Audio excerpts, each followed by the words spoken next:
Joins me now. He's in internal medicine at Presbyterian St. Luke's. Thank you so much for being here, doctor. Thank you. Yeah, of course. So let's talk about this. Seems like there's a lot going around right now. There is. Yes.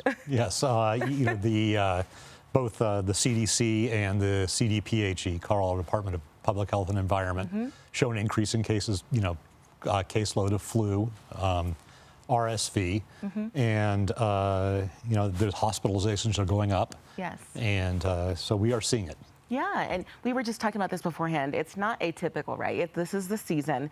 Is it related to Thanksgiving, or kind of talk about what you're seeing? Well, it's seasonal. Yes. Influenza and RSV are seasonal illnesses. October through March are when we commonly see them.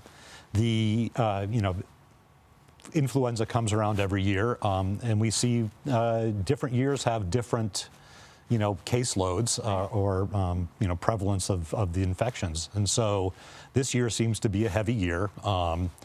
And in addition to that, we're seeing other respiratory illnesses. And so, yeah, things are quite busy. Right. And, we're thinking about obviously those holiday gatherings, right? How can we protect ourselves? Are masks a good idea?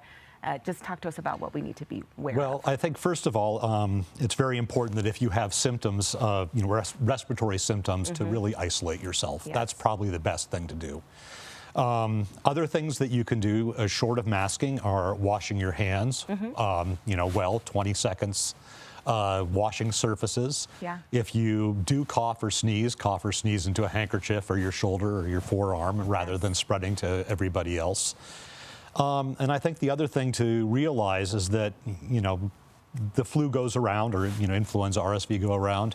In healthy younger people or, middle-aged people, it's going to be an inconvenience.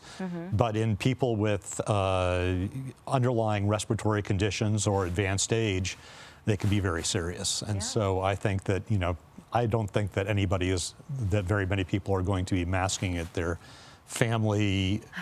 I just think realistically are not going to be doing that, but I think that if you have elderly people, you might want to mask or be be especially careful around them. Yeah, just be mindful of that for sure. So the RSV vaccine too is new this year. Let's talk about who should get that.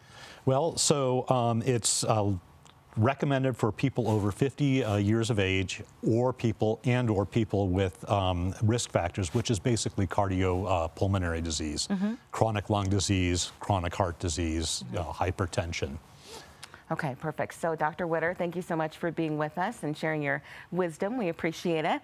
You can find this full interview as well as many more on cbscolorado.com. We'll be right back.